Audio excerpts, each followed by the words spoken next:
اعوذ باللہ من الشیطان الرجیم بسم اللہ الرحمن الرحیم الحمد للہ رب العالمین والصلاة والسلام علی سید الانبیاء والمرسلین وعلی اہل بیتہ الطیبین الطاہرین وصحبہ المنتجبین۔ گزشتہ درس میں ہم نے قرآن کریم کے تیسرے جز میں سورۃ البقرہ آیت نمبر 254 تک تمام کر لیا تھا۔ آج انشاءاللہ ہم آیت نمبر 255 اور اس کے بعد کی چند آیات کی پہلے تلاوت کریں گے اور پھر جس قدر ممکن ہو سکا ان کا ترجمہ اور وضاحت آپ کی خدمت میں پیش کرنے کی کوشش کریں گے۔ صلوات پڑھیں محمد و آل محمد۔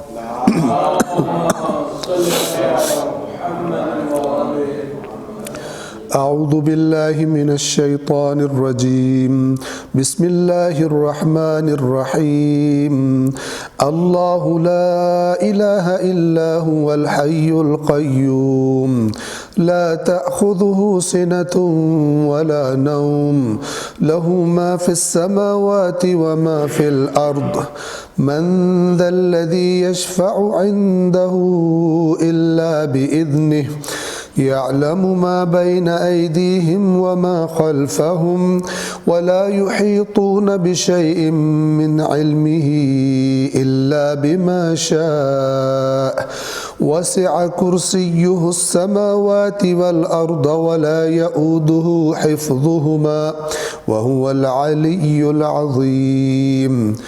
لا إكراه في الدين قد تبين الرشد من الغي فمن يكفر بالطاغوت ويؤمن بالله فقد استمسك بالعروة الوثقى لا انفصام لها والله سميع عليم۔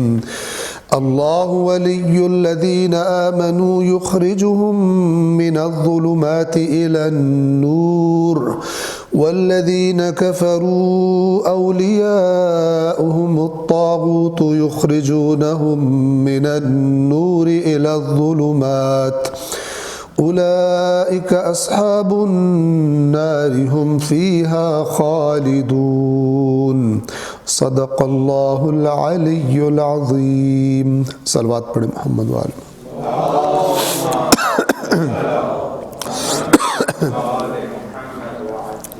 سورۃ البقرہ آیت نمبر 255 جو کہ آیت الکرسی کے نام سے معروف ہے، وہ انشاءاللہ آج ہم پڑھیں گے، لیکن آیت نمبر 254 کا جو ترجمہ ہے اسے ہم تکرار کر لیں جسے پچھلے درس میں بیان کیا تھا۔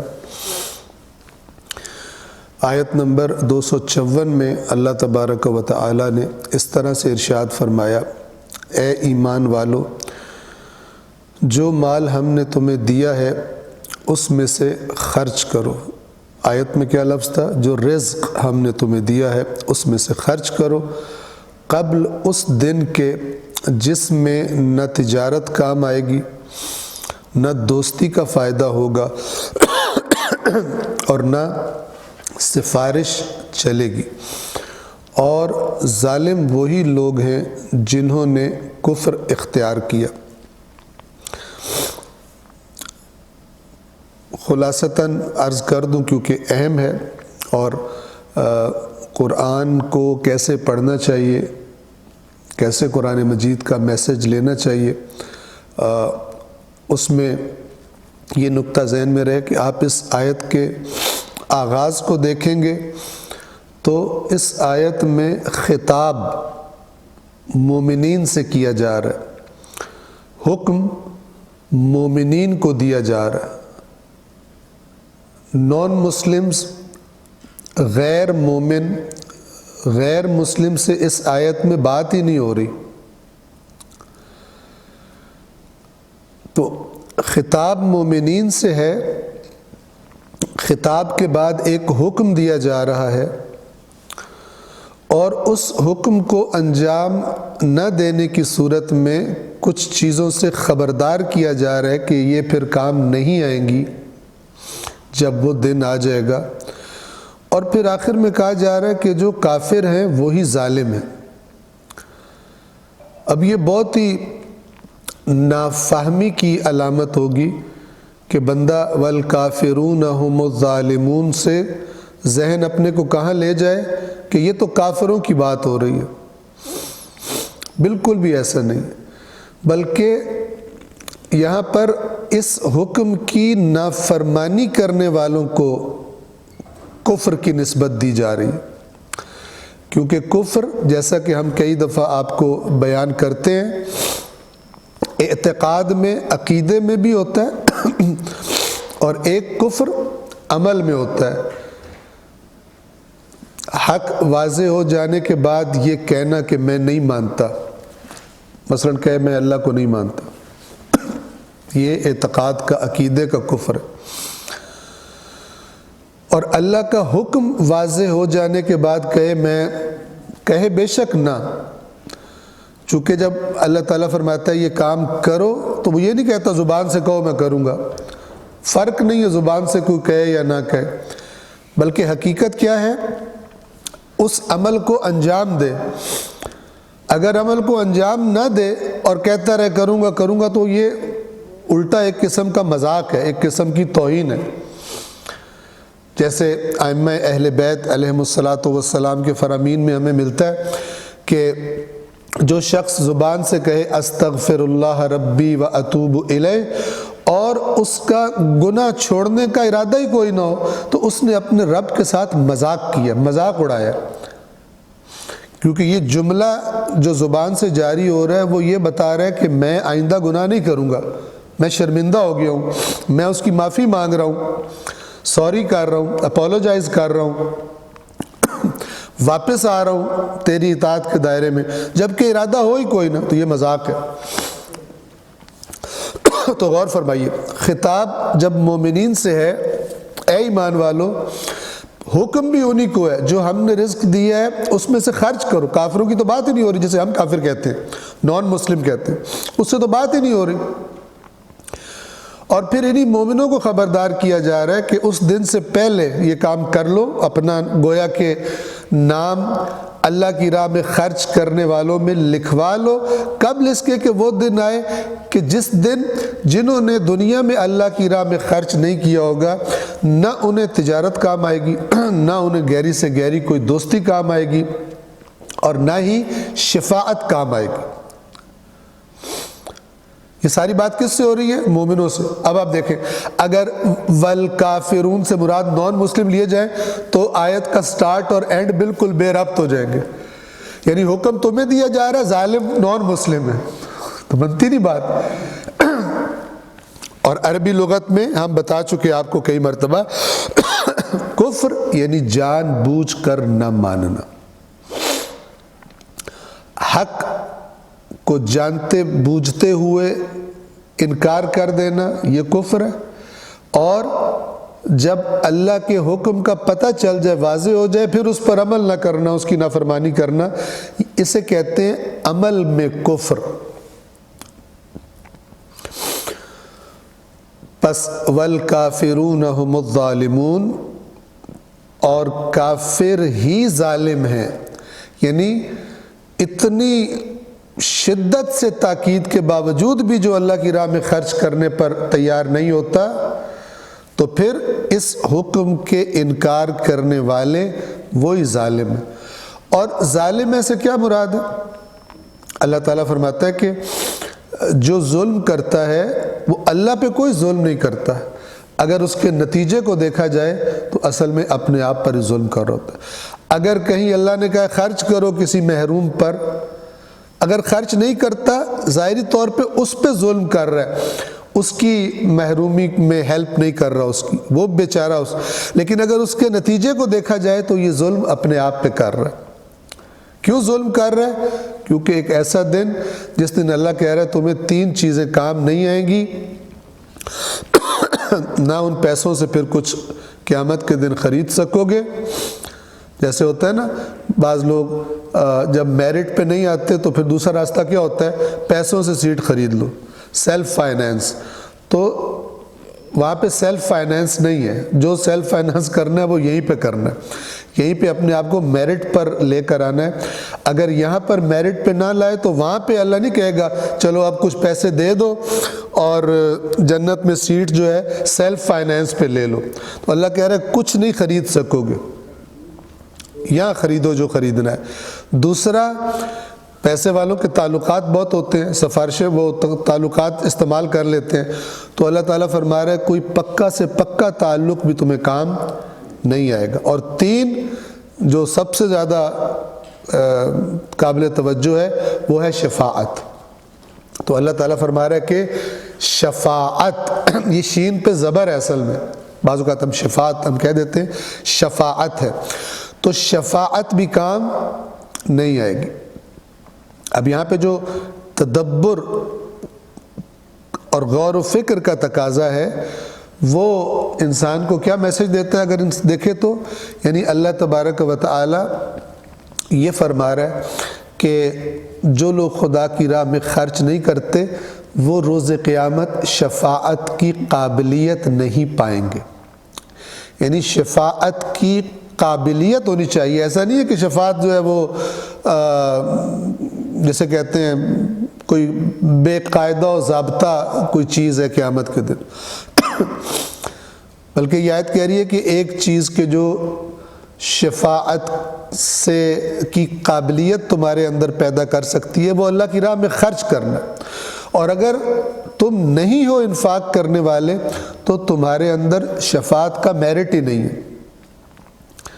یہ قرآن مجید میں جیسے نماز نہ پڑھنے والوں کے لیے اور اللہ کی راہ میں مسکینوں کا خیال نہ رکھنے والوں کے لیے سورۃ المدثر میں فرمایا کہ انہیں شفاعت کرنے والوں کی شفاعت کوئی نفع نہیں دے گی. یہ بات اب یاد رکھیں, اگر اللہ تبارک و تعالی قرآن کریم میں کسی اپنے حکم کی نافرمانی کے بعد یہ فرما رہا ہے کہ اگر تم نے یہ کام نہیں کیا تو شفاعت تمہارے کام نہیں آئے گی. اب اگر کوئی مثلا آپ کوئی کسی کتاب میں حدیث پڑھتے ہیں یا کسی مولانا صاحب سے یا خطیب سے سنتے ہیں کہ جناب امام نے فرمایا, وہ مشکوک ہے کہ امام نے فرمایا ہو. کیسے ہو سکتا ہے کہ اللہ کا نبی اپنی زبان سے یہی جملے اللہ کی طرف سے جاری کرے اور پھر تھوڑی دیر بعد اسی کو کانٹرڈکٹ کر دے, الٹ کہہ دے اس کو؟ یہ نہیں ہوتا. لہذا وہ روایت مشکوک ہوگی. چونکہ قرآن جس کو اتنی شدت سے کہہ رہے کہ نہیں کام آئے گی شفاعت, نہ کوئی گہرا سے گہرا دوستی تعلق, نہ کوئی چیز خرید سکو گے, اب ایک روایت آئے اور اس روایت میں آپ دیکھیں لکھا ہوا ہے نہیں ہو جائے گی, تو وہ روایت مشکوک ہے. ٹھیک ہے. اور یہ فارمولہ ائمہ ہی کا بتایا ہوا ہے, لیکن افسوس کے ساتھ ایسا ہوتا نہیں ہے. قرآن کریم کو مقدم رکھنا چاہیے لیکن قرآن مجید کو عملی طور پر پیچھے کر دیا جاتا ہے, جبکہ روایات کو پرکھا جانا چاہیے تھا قرآن پر, لیکن عام طور پہ قرآن مجید کی آیات کو ادھر ادھر کر دیا جاتا ہے تاکہ ان کا معنی روایات کے مطابق ایڈجسٹ کیا جا سکے. تو ان روایات کو تفسیر کی روایات نہیں کہتے. تفسیر تو وہ ہوتی ہے جو بات کو کھول کے بیان کرے, نہ کہ آیت قرآن کا معنی ہی چینج کر دے, آیت قرآن کو کانٹرڈکٹ کر دے.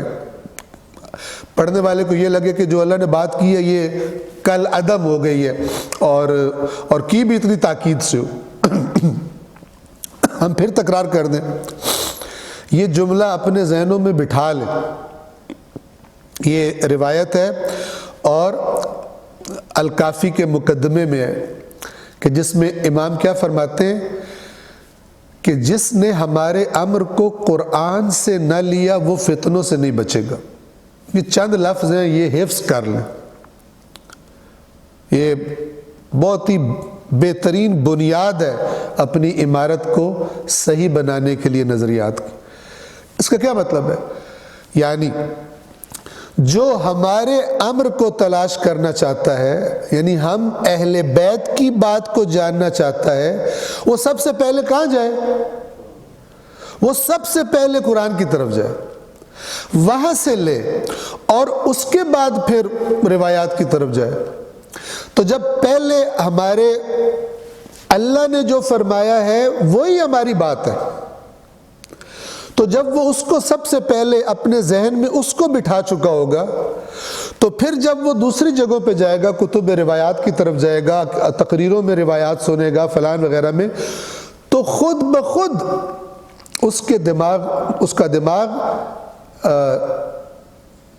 چھانٹی کر دے گا، اس کو قبول نہیں کرے گا۔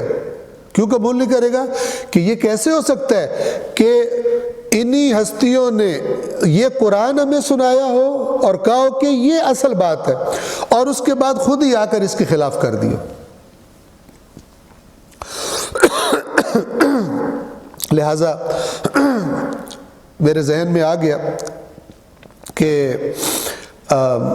اصول کافی کے اندر ہی ایک روایت ہے، شاید بہت پہلے بھی یہاں پر میں نے بیان کی ہو، لیکن اہم ہے جاننے کے لیے کہ ائمہ کا رویہ کیا ہوتا تھا، تاکہ ہم اپنے رویے کو انہی کی طرح کا بنائیں۔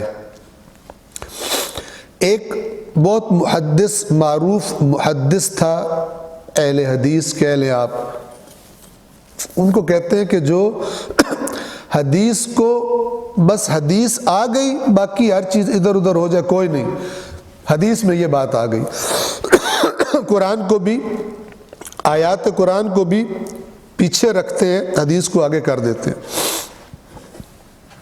اس کا نام تھا ابو قرہ، قاف 2 نقطوں والا، ابو قرہ۔ اس نے امام کے، یہ الکافی میں حدیث ہے، اصول کافی میں، ابو قرہ نے امام رضا علیہ السلام کے ایک صحابی سے کہا کہ مجھے اجازت لے دو، میں نے امام سے سوال کرنا۔ تو یہ خود امام ائمہ کا ماننے والا نہیں تھا، گویا کہ بحث کرنا چاہتا تھا امام سے۔ تو یہ امام کے پاس، خیر اجازت ہو گئی، امام کے پاس آیا اور امام سے کہتا ہے کہ آپ کہتے ہو کہ قیامت کے دن ہم اللہ کو نہیں دیکھ سکتے۔ رؤیت یہ ایک اختلافی مسئلہ ہے اہل سنت میں اور اہل تشیع میں، قیامت کے دن اللہ کو ہم نہیں دیکھ سکتے، آپ یہ کہتے ہیں؟ امام نے فرمایا ہاں نہیں دیکھ سکتے۔ تو اس نے کہا کہ احادیث میں تو یہ بات ہے کہ دیکھیں گے۔ تو امام نے فرمایا کہ اب توجہ کیجیے، کیسے ہو سکتا ہے کہ اللہ کی طرف سے ایک اللہ کا نمائندہ آئے اور اللہ کی طرف سے ہمیں یہ بتائے کہ لا تدرکہ الابصار، آنکھیں اسے درک نہیں کر سکتی۔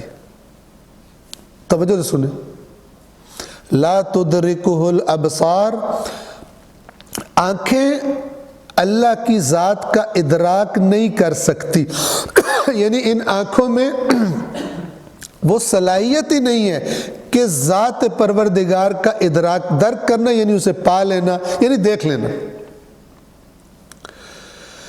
امام نے فرمایا کہ کیسے ہو سکتا ہے کہ اللہ کا نمائندہ اللہ ہی کی طرف سے ہمیں یہ بتائے کہ آنکھوں سے اس کو نہیں دیکھا جا سکتا، اور یہ بتانے کے کچھ عرصے بعد کہے دیکھا جا سکتا ہے؟ کیسے ہو سکتا ہے؟ جب امام نے ابو قرہ سے یہ بات کہی تو اس نے آگے سے کہا کہ آپ، اس کا مطلب ہے آپ روایات کو جھٹلا رہے ہو، آپ احادیث کو جھٹلا رہے ہو۔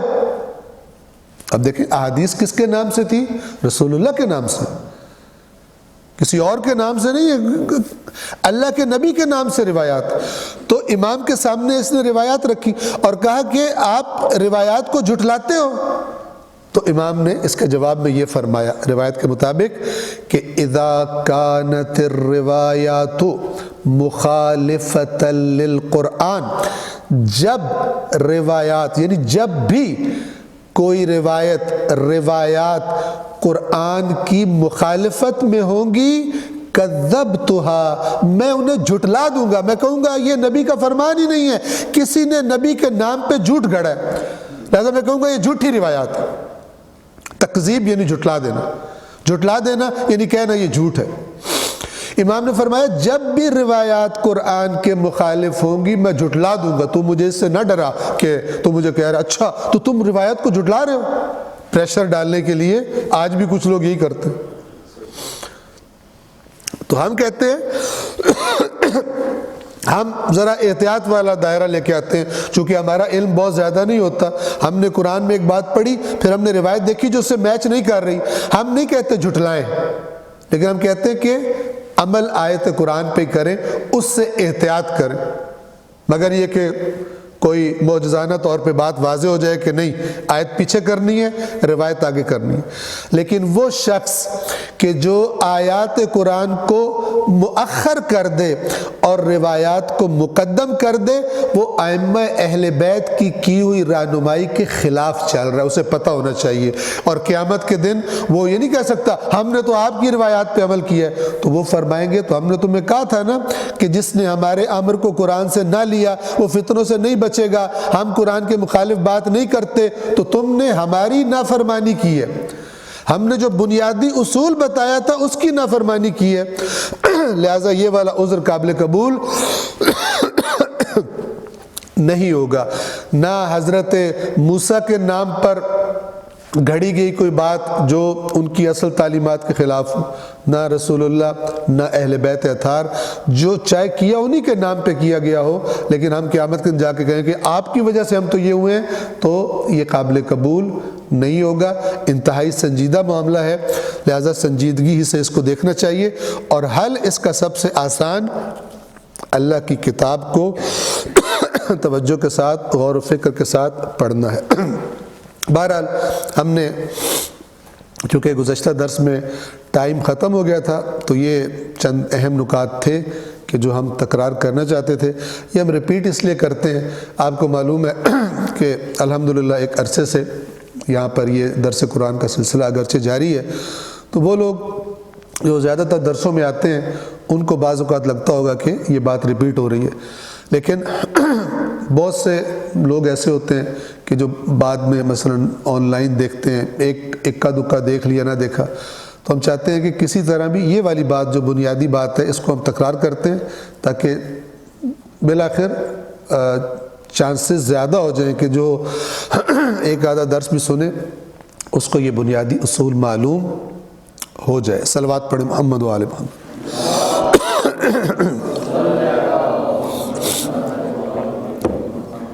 سورۃ البقرہ آیت نمبر 255 مشہور و معروف آیت ہے جو نازل ہوئی تھی اللہ کی معرفت کے لیے، اللہ کی ذات کو پہچاننے کے لیے، ہم نے اس کو اپنی چیزوں کی حفاظت کے لیے سمجھ لیا کہ نازل ہوئی تھی اور پڑھ کے پھونکنے کے لیے، ٹھیک ہے؟ تو مراد یہ نہیں ہے کہ پڑھ کے نہ پھونکے مارے بے شک، ٹھیک ہے، لیکن اگر اصل چیز پھونکوں میں چلی جائے تو پھر یہ گمراہی ہے۔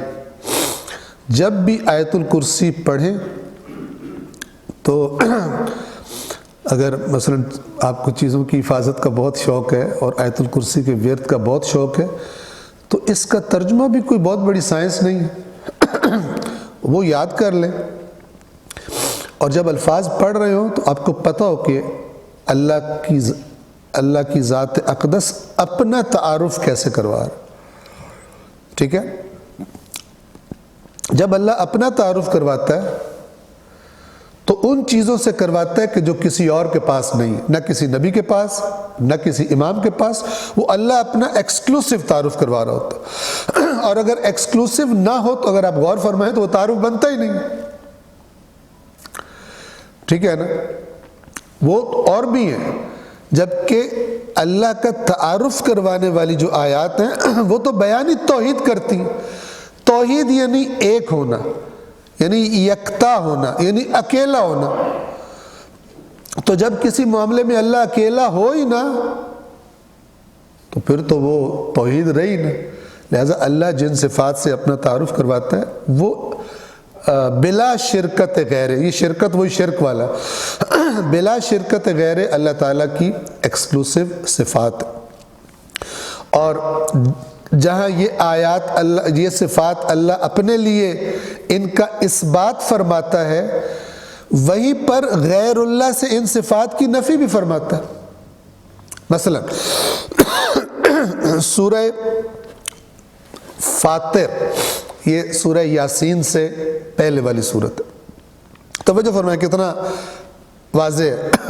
اللہ تعالیٰ فرماتا ہے یا ایھا الناس اذکروا نعمت اللہ علیکم، اے لوگو یاد کرو اللہ کی نعمت کو، علیکم تم پر، یعنی جب اللہ کی نعمت کو یاد کرو گے تو پھر اللہ کے ساتھ اوروں کو شریک نہیں بناؤ گے۔ تمہیں پتہ ہونا چاہیے تمہارے پاس جو نعمت ہے اللہ کی طرف سے۔ اب آگے سنیں، یا ایھا الناس اذکروا نعمت اللہ علیکم، آیت نمبر 3 ہے یہ سورہ فاطر کی۔ یا ایھا الناس اذکروا نعمت اللہ علیکم ھل من خالق غیر اللہ، کیا اللہ کے علاوہ کوئی خالق ہے؟ دوسری جگہ فرمایا اللہ خالق کل شیء، ہر چیز کا خالق اللہ ہے۔ ھل من خالق غیر اللہ، کیا اللہ کے علاوہ کوئی خالق ہے؟ یرزقکم من السماء والارض، رزق دیتا ہو تمہیں آسمان سے اور زمین سے۔ بس دو صفات ایکسکلوسیو اللہ کی ہے اس آیت میں، خالقیت اور رازقیت، خالقیت اور رازقیت۔ اللہ کہہ رہے ہے کوئی اور؟ اب یہاں پہ کوئی بندہ ہے طویلے طبولے کر کے کہے ہے تو مرض ہے۔ ھل من خالق غیر اللہ یرزقکم من السماء والارض، ہے کوئی اللہ کے سوا خالق جو تمہیں آسمان اور زمین سے رزق دیتا ہو؟ تیسری چیز لا الہ الا ہو، کوئی معبود نہیں اس کے سوا۔ تیسری صفت کیا ہے؟ یہ تین صفات ایک ہی ذات کی ہے۔ تیسری صفت کون سی آ گئی؟ معبود ہونا۔ پس جو معبود ہے وہی خالق ہے، جو معبود ہے وہی رازق ہے۔ کوئی اور ہے؟ اللہ پوچھ رہے ہیں، اور پھر خود فرما رہے لا الہ الا ہو، کوئی معبود نہیں اس کے سوا۔ خالقیت، رازقیت، معبود ہونا، الہ ہونا، الوہیت جسے کہا جاتا ہے، یہ تینوں ایک ہی ذات کی صفات ہیں۔ اور پھر بھی اگر کسی کو پرابلم ہو تو اللہ تعالیٰ کیا فرماتا ہے؟ آیت کا اختتام کہاں پہ ہوتا ہے؟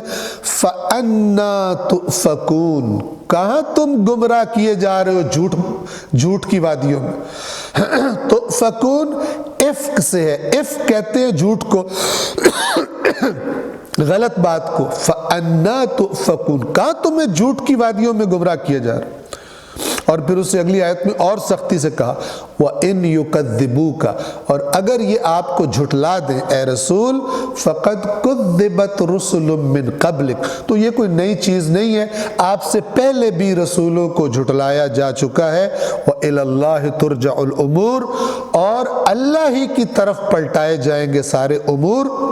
اس کا مطلب کیا ہے؟ جو قرآن دیگر آیت میں فرماتا ہے کہ فَاللَّهُ يَحْكُمُ بَيْنَهُمْ يَوْمَ الْقِيَامَةِ فِي مَا كَانُوا فِيهِ يَخْتَلِفُونَ، پس اللہ ہی فیصلہ کرے گا ان کے درمیان قیامت کے دن ان باتوں میں کہ جن میں یہ آپس میں اختلاف کیا کرتے تھے۔ یہ إِلَى اللَّهِ تُرْجَعُ الْأُمُورُ، کہ اے رسول آپ ان کو بتا کے پھر چھوڑ دیں۔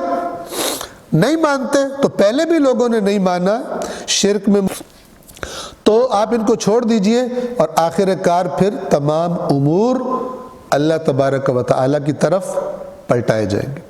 تو آیت الکرسی میں بھی اللہ تبارک و تعالیٰ کی ذات اقدس کا تعارف ہے، اور کروانے والا اللہ تبارک و تعالیٰ بذات خود ہے۔ ہمارے اس میں کہا جاتا ہے، ہوتا ہے نا بقلم خود، لیکن ہمارے یہاں مشہور ہے بقلم خود، ٹھیک ہے، بقلم غلط بولتے ہیں، لام پہ تشدید تھوڑی ہے، بقلم خود ہوتا ہے، یعنی میں اپنے قلم سے لکھا ہے۔ تو یہ اللہ تبارک و تعالیٰ کا اپنے کلام سے تعارف ہے۔ توجہ فرمائیے، سب سے پہلی چیز اللہ لا الہ الا ہو، اللہ کوئی معبود نہیں سوائے اس کے، یعنی اللہ کی ذات وہ ذات ہے کہ اس ذات کے سوا کوئی ذات قابل عبادت، لائق عبادت، الہ قرار دیے جانے کے قابل، معبود قرار دیے جانے کے قابل نہیں ہے۔ اب یہ کتنا واضح ہے، لیکن آپ کو معلوم ہے بڑا مشہور و معروف خطیب ہزاروں کے مجمع میں اپنے سامنے بیٹھی ہوئی عوام کی جہالت پر بھرپور اعتماد کرتے ہوئے مولا علی علیہ السلام کے بارے میں کیا فرماتا ہے؟ مولا علی کوفے میں منبر کوفہ پہ فرما رہے ہیں، اے لوگو میں عابد بھی ہوں، میں معبود بھی ہوں، اور لوگ اس کو داد دے رہے ہیں اور لوگ اس کو نعرے لگا رہے ہیں۔ یہ آپ کو فیس بک، یوٹیوب پہ یہ کلپس مل جائیں گے آرام سے۔ یعنی اتنا اس بندے کو، اس خطیب کو قوم کی جہالت پر اعتماد ہے کہ یہ جو کلمہ پڑھتے ہیں، جس کو پڑھ کے مسلمان ہوتے ہیں، ان میں سے بعض جاہلوں کو اس کا بھی نہیں پتہ، اس کے بھی خلاف بول دو تب بھی کہتے ہیں واہ واہ، بس بولو مولا کے فضائل کے عنوان سے۔ اس سے بڑی کوئی جہالت کی مثال ہوگی کہ بندے سے کہا جائے کلمہ پڑھ، وہ کہے لا الہ الا اللہ، کوئی معبود نہیں اللہ کے سوا، تھوڑی دیر بعد تقریر سنیں، وہاں پہ سنیں کہ وہ کہے کہ مولا فرما رہے ہیں نعوذ باللہ میں عابد بھی ہوں معبود بھی ہوں، پھر نعرے لگانا شروع کر دیں۔ عجیب، یعنی بالکل انسان کی عقل معاف ہونی چاہیے، تب جا کے یہ صورتحال پیش آتی ہے۔ اللہ کوئی معبود نہیں سوائے اس کے، پہلی بات۔ اس کے بعد دو صفات، پس اس میں کون سی صفت آ گئی؟ الوہیت۔ آگے جو دو صفات ہیں توجہ فرمائیں، پہلی ہے الحی اور دوسری ہے القیوم۔ الحی حیات سے ہے، حیات یعنی جس کو ہم زندگی کہتے ہیں۔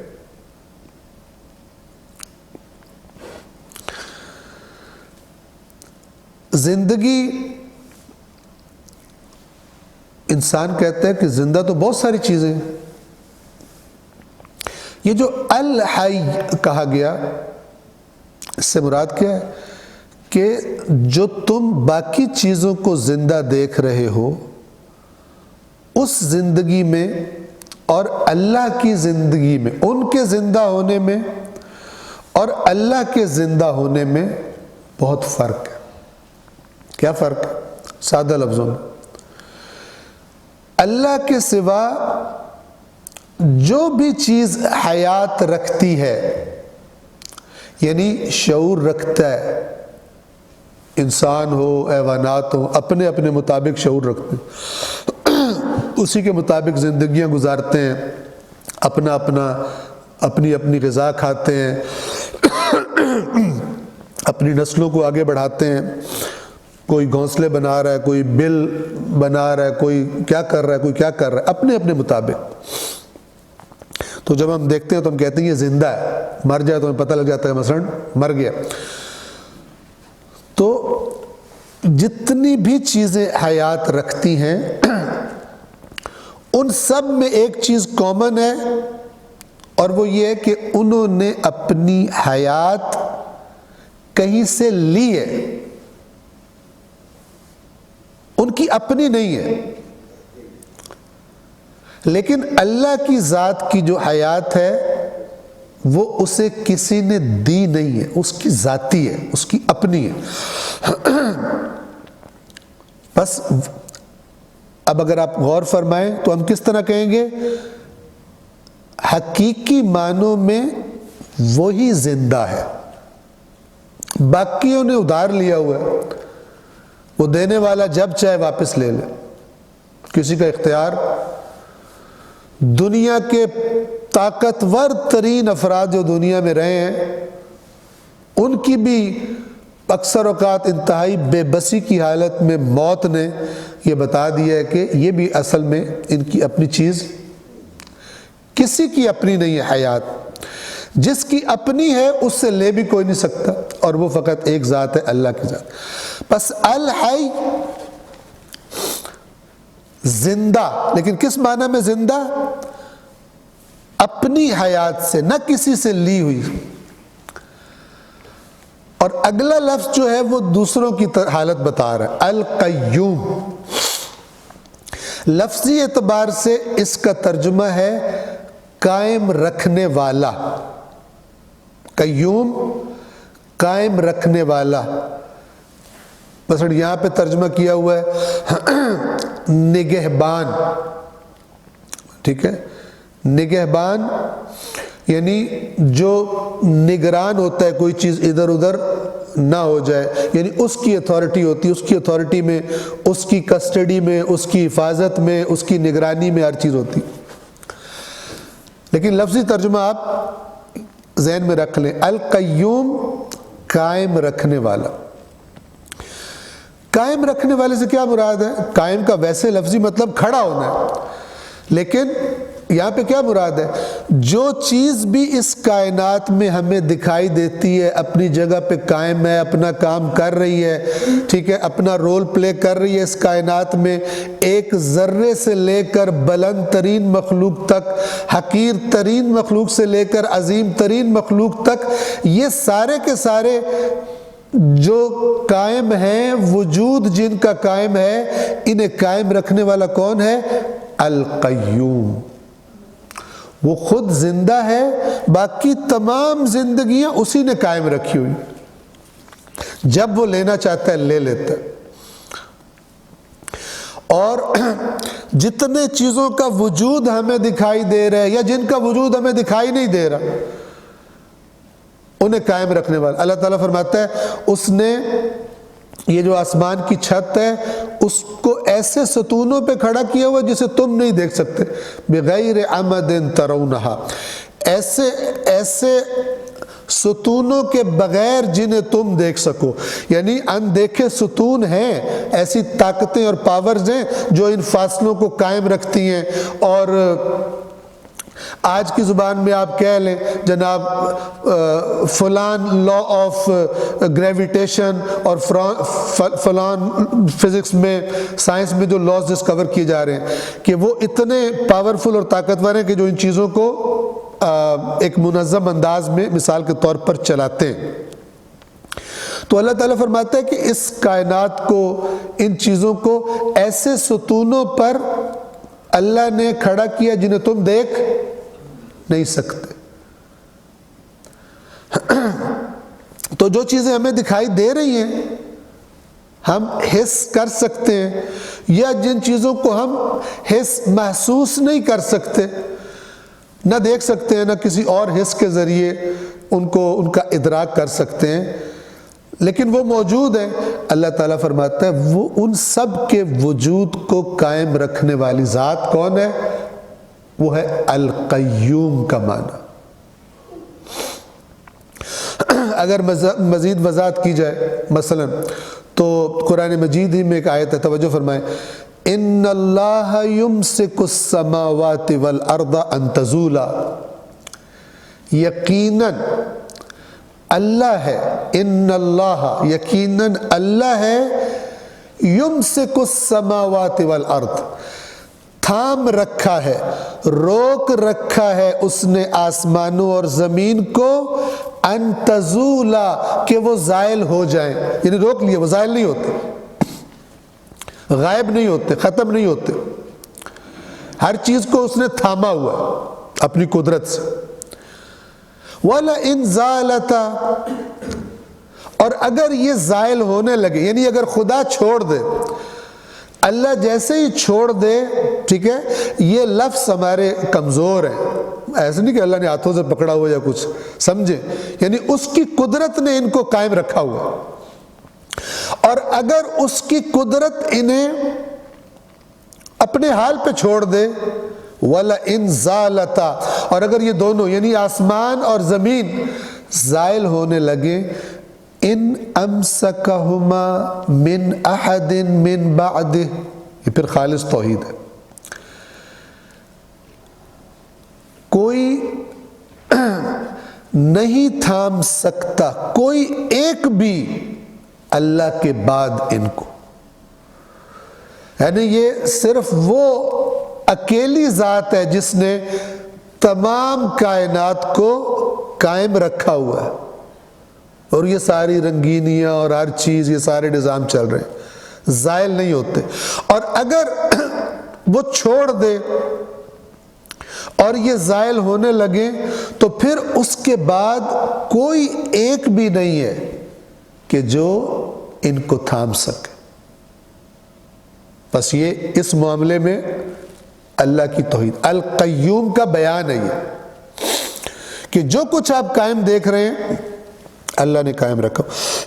اب ایک تقریب ہے، تقریب کا مطلب ہوتا ہے قریب کرنا، عربی زبان کا لفظ ہے، ہمارے ذہنوں میں تقریب سے کیا جاتا ہے، کوئی گیدرنگ فنکشن، ٹھیک ہے نا، اس کو بھی اگر آپ جو گیدرنگ ہوتی ہے نا وہ بھی اصل میں تقریب ہی ہوتی ہے، لوگ مثلا قریب آتے ہیں اپنے اپنے گھروں سے اٹھ کے وہاں پر اکٹھے ہو جاتے ہیں، گیدرنگ کا معنی ہے تقریب کا، اور تقریب کا معنی کیا ہے، قریب کرنا۔ تو ذہنوں کو ذرا تھوڑا قریب کرنے کے لیے، اس بات کا تصور کرنے کے لیے کہ اللہ کے ساتھ کیا لنک ہے اس پوری کائنات میں جتنی بھی اشیاء ہیں سمیت ہمارے، کتنی ڈیپینڈ کرتی ہیں اللہ پر۔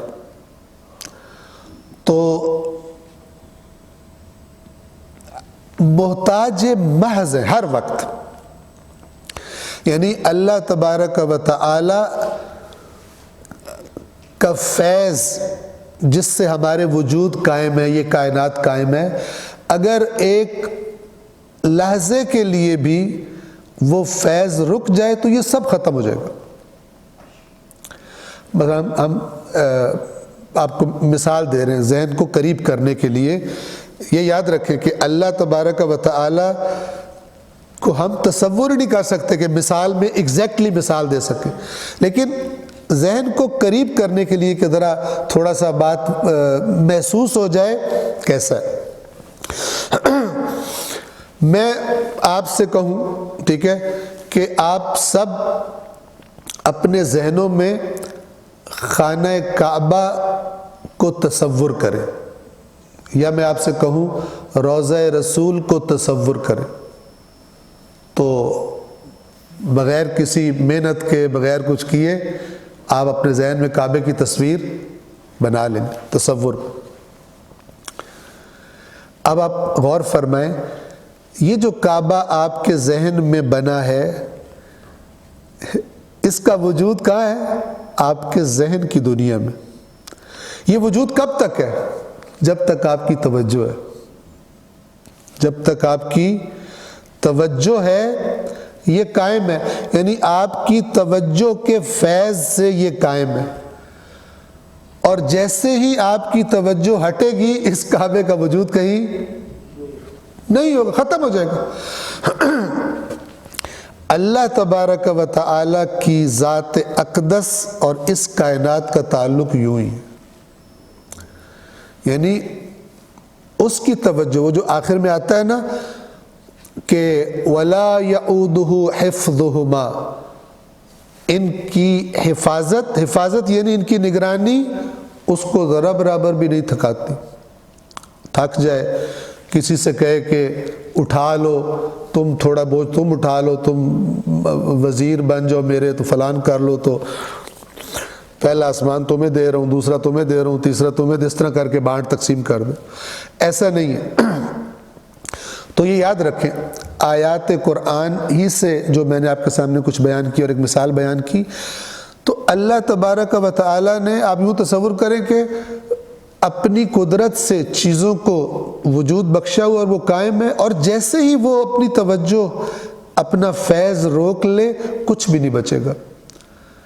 سائنسی زبان میں ہم یوں کہتے ہیں کہ آپ جانتے ہیں کہ یہ جتنی ہم مادی مخلوقات کی بات کرتے ہیں، ہمارے جسموں سمیت اس دنیا کی ہر مادی چیز، ٹھیک ہے، وہ کس سے بنی ہے؟ مثلاً سادہ لفظوں میں اسے کہتے ہیں ایٹم، ٹھیک ہے، ایٹمز سے بنی ہوئی ہے، اور ایٹم خود آگے جو اس کے سب ایٹامک پارٹیکلز ہوتے ہیں، ایٹم جن چیزوں پہ مشتمل ہے، اب تو کافی زیادہ کہتے ہیں دریافت ہو گئے ہیں، موٹے موٹے اس سے جناب الیکٹرونز اور پروٹونز اور نیوٹرونز، ٹھیک ہے، یہ ایک اندیکھی طاقت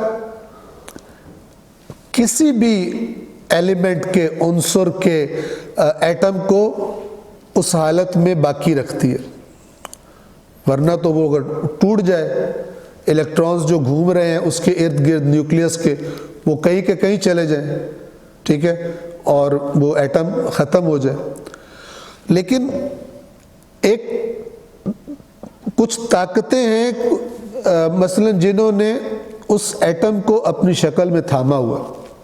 آپ سب انشاءاللہ مجھ سے بھی بہتر سائنس سے آشنا ہے، تو یہ جتنے سٹرکچر ہیں، جتنے جسم ہیں، یہ میرے سامنے یہ اتنی چیزیں پڑی ہوئی ہیں، یہ پانی ہے، یہ کیمرے ہیں، چیئرز ہیں، آڈیٹوریم ہے، یہ سارا کچھ ہے، یہ سب انہی ایٹمز سے بنا ہوا ہے، ہمارے جسم بھی اور یہ چیزیں بھی۔ تو آپ تصور کریں کہ وہ طاقتیں جو ایک ایٹم کو تھام کے رکھتی ہیں، یعنی اس کو اپنی شکل میں باقی رکھتی ہیں، وہ ایک لمحے کے لیے لوڈ شیڈنگ ہو جائے، ان کی بجلی چلی جائے، وہ طاقتیں ختم ہو جائیں، تو تصور کریں کہ کیا ہوگا؟ یعنی یہ کائنات کدھر جائے گی؟ اصلاً اس کا وجود ہی ختم ہو جائے گا، کوئی باقی بچے گا ہی نہیں سوائے اللہ کے کہ جو دیکھے کیا ہو رہا ہے۔ مثال کے طور پہ کدھر گئے یہ ذرات اور کہاں چلے گئے؟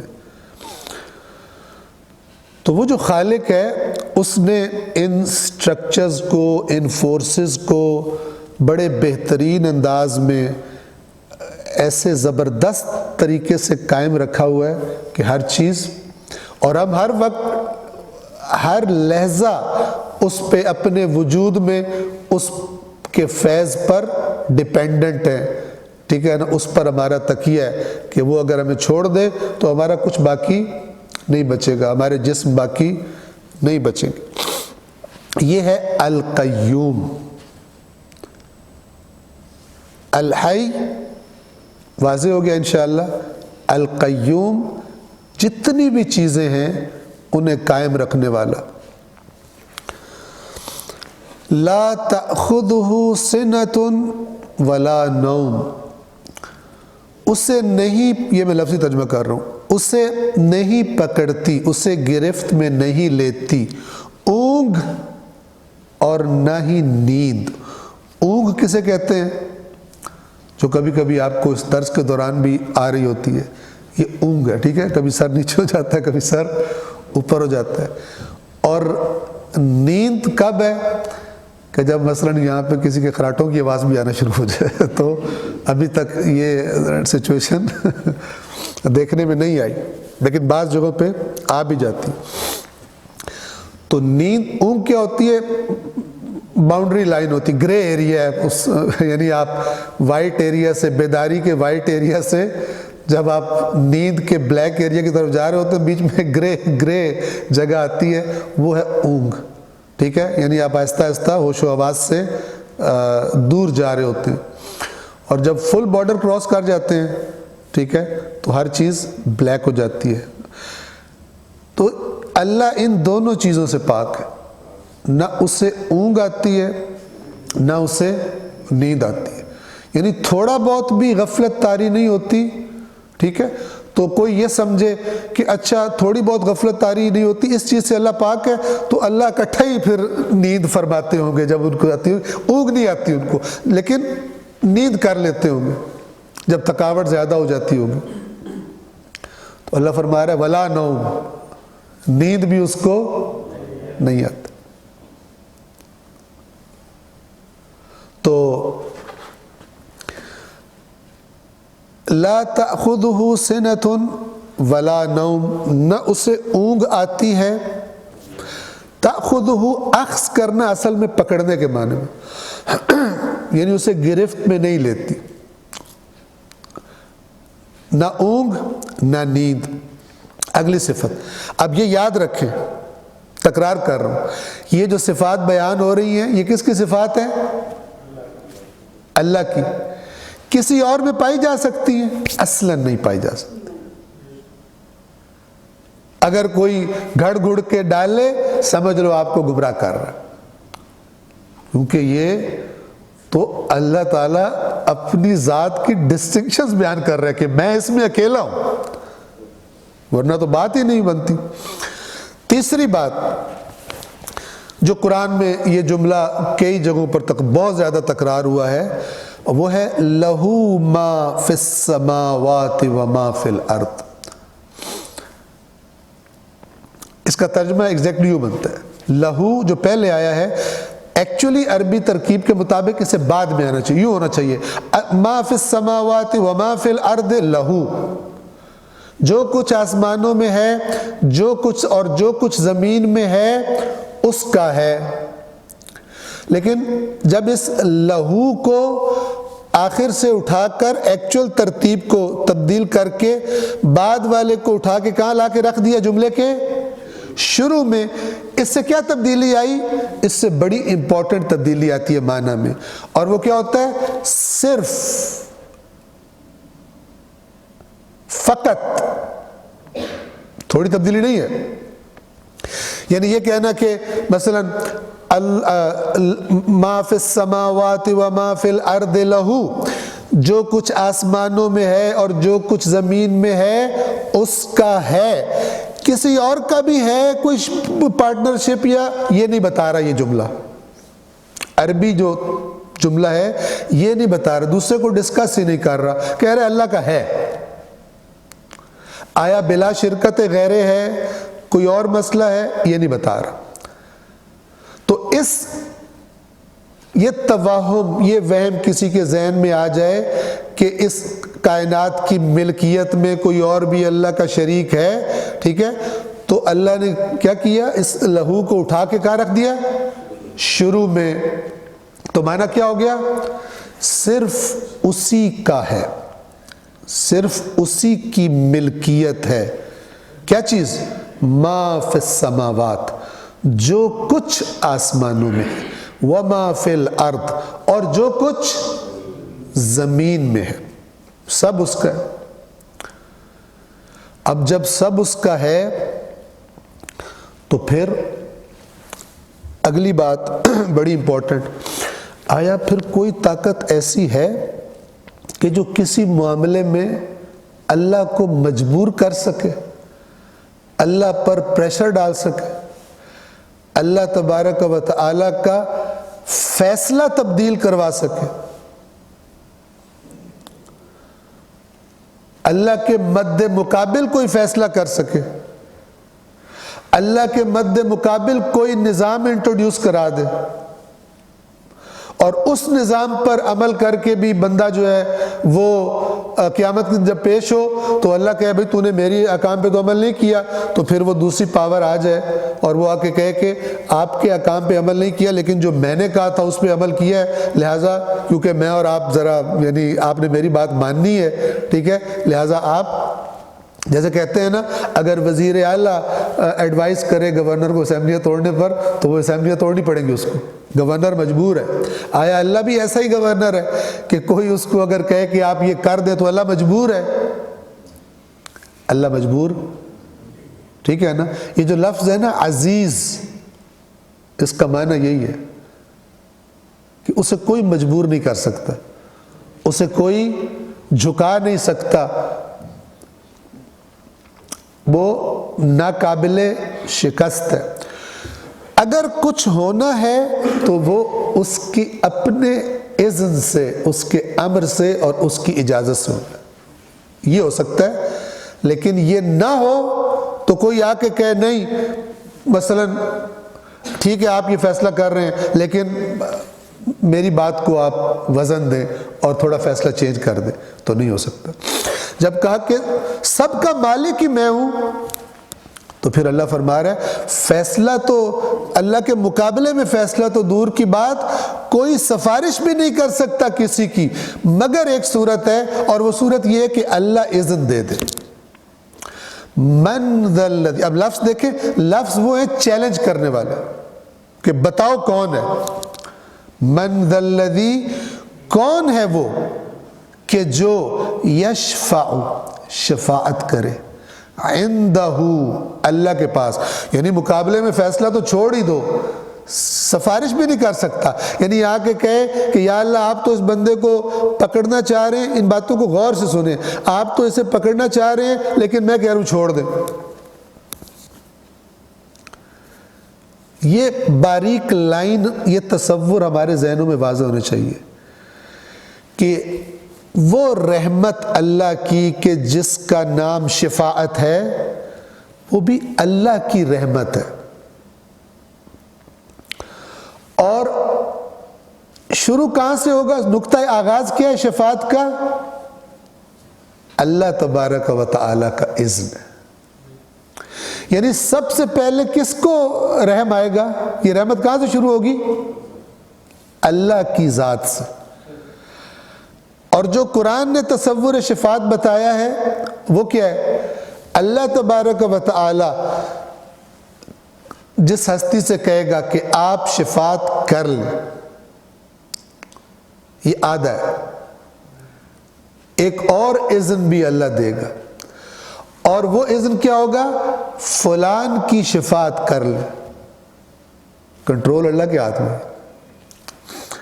قرآن میں یہ ہے، قرآن کریم میں بڑی شدت کے ساتھ یہ ہے، لہذا آپ دیکھیں فرمایا وَلَا يَشْفَعُونَ، اور وہ شفاعت نہیں کریں گے، وہ کون؟ شفاعت کرنے والے، اور وَلَا يَشْفَعُونَ، اور وہ شفاعت نہیں کریں گے الا، سوائے کس کی؟ لمن ارتضی، سوائے اس کے جس سے اللہ راضی ہو۔ بڑی کلیئر بات ہے، خدا کی رضایت ہوگی تو شفاعت کر، اسی کو اللہ تبارک، وہ رضایت گویا اللہ کا اذن ہے۔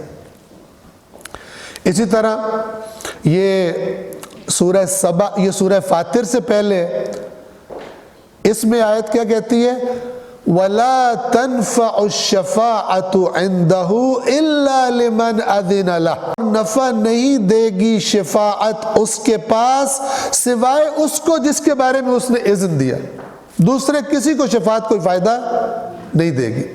پس دو اذن ہے، ایک شفاعت کرنے والے کو اور دوسرا اس کو جس کی شفاعت ہونی ہے، یعنی کہا جائے گا آپ کر لیں، اس کی کر لیں، کنٹرول سارا کا سارا اللہ کے پاس ہے۔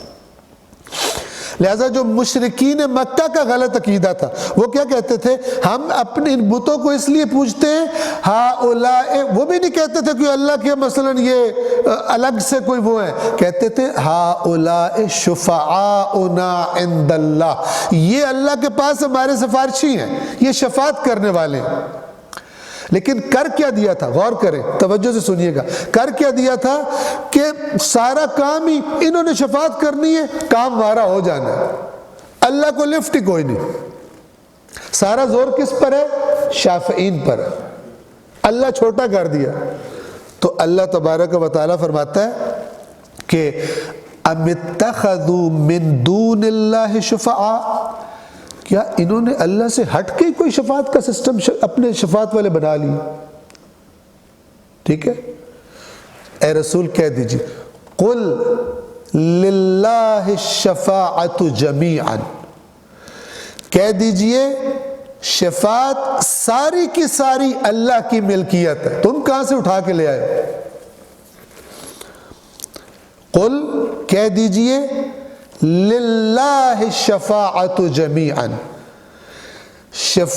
یہ للہ وہی پہلے لایا گیا ہے، لہو کی طرح، صرف اللہ کی ہے ملکیت شفاعت جمیعاً، ساری کی ساری، لہو ما فی السماوات و ما فی الارض، وہاں پر بھی یہی ہے، کیونکہ اسی کا جو کچھ آسمانوں اور زمینوں میں، اتھارٹی صرف اسی کی ہے، ثم الیہ ترجعون، پھر تم نے اسی کی طرف پلٹنا۔ تو لہذا شفاعت کا تصور اپنی جگہ برحق ہے، شفاعت کا ہونا، لیکن وہی تصور ہونا چاہیے جو حقیقی تصور ہے، ورنہ کیا ہوگا؟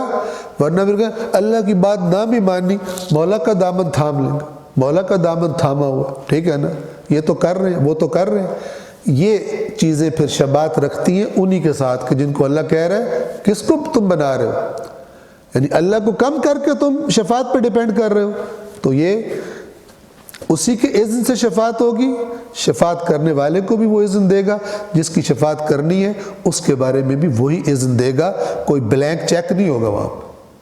جیسے بعض لوگ کہتے ہیں اللہ کے نبی سجدے میں سر رکھ دیں گے، اللہ کہے گا سر کو اٹھائیے، تو رسول پاک نہیں اٹھائیں گے، پھر اللہ کہے گا اللہ تعالیٰ مثلاً ایموشنز میں ہو جائیں گے، ذرا ایموشنل ہو جائیں گے، تو رسول پاک کہیں گے تب سر اٹھاؤں گا، پہلے میری امت کو بخش دیجیے۔ فیری ٹیلز، فینٹسیز، ٹھیک ہے نا، وہ اللہ تعالیٰ کہیں گے میں نے آپ کی امت بخش دی، آپ سر اٹھائیں، چلو جی سارے گھس جاؤ دنیا میں جو مرضی کرتے رہتے، اور اسی لیے ایسی باتوں پہ خوش بھی ہوتے ہیں۔ اگر کوئی قوالی کر رہا ہو پھر اسے پیسے مارتے ہیں کہ بڑا زبردست، چونکہ سارے پابندیاں جو اٹھ رہی ہوتی مزہ۔ ہاں اس کے بعد کوئی آ کے بندہ کہے کہ نہیں یار یہ غلط بات، پابندیاں ہیں، تو پھر ظاہر بات ہے نیچرل ہے کہ وہ بندہ اچھا نہیں لگے گا، برا لگے گا۔ عقل مند وہ ہے جو قرآن کریم میں دیکھ لے، باقی کو بعد میں، پھر وہ تقریروں شقریروں کو، کتابوں کو، قوالیوں کو، شاعریوں کو بعد میں رکھے، اللہ کی کتاب کو مقدم رکھے۔ اللہ کے نبی کا فرمان ہے صلی اللہ علیہ وآلہ وسلم، جس نے قرآن کو اپنے آگے رکھا کھینچ کے جنت میں لے جائے گا، اور جس نے قرآن کو پیچھے رکھا، اپنی رائے پہلے بنا لی ہے، اب قرآن سے کہتا ہے میری رائے کے پیچھے چل، تو قرآن اسے ہانک کے جہنم میں لے جائے گا۔ یہ دو بتائیں، یعنی قرآن کو آگے رکھنا یہ جنت کا راستہ ہے، قرآن کو پیچھے رکھنا یہ جہنم کا راستہ ہے۔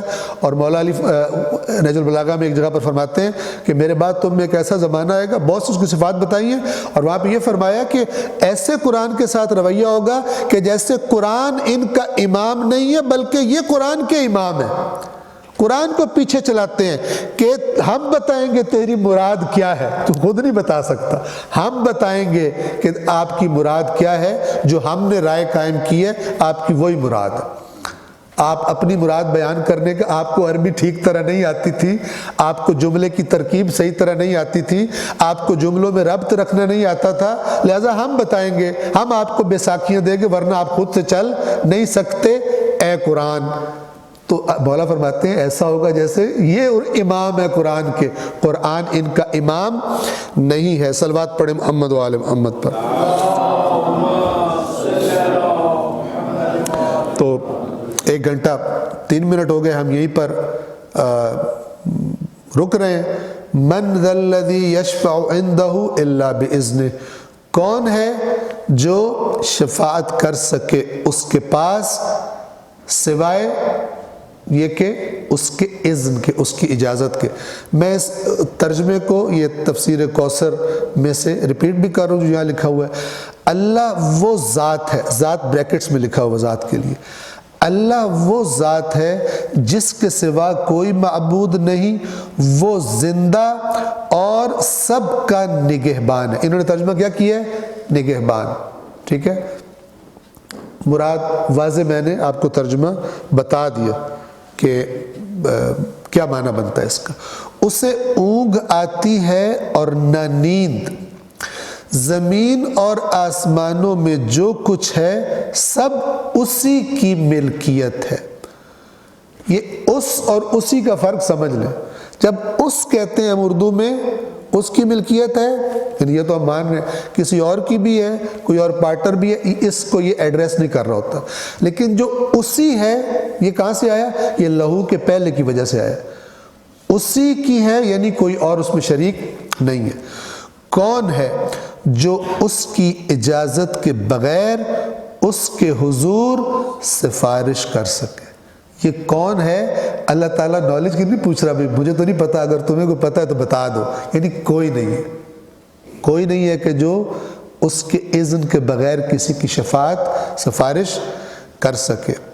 تو ہم یہیں تک آیت الکرسی کے اس حصے تک آج کے درس کو ختم کر رہے ہیں۔ انشاءاللہ اللہ نے توفیق دی اور انشاءاللہ مہلت دی تو اگلے ہفتے سیٹرڈے کو ہم اسی کو آگے بڑھانے کی کوشش کریں گے۔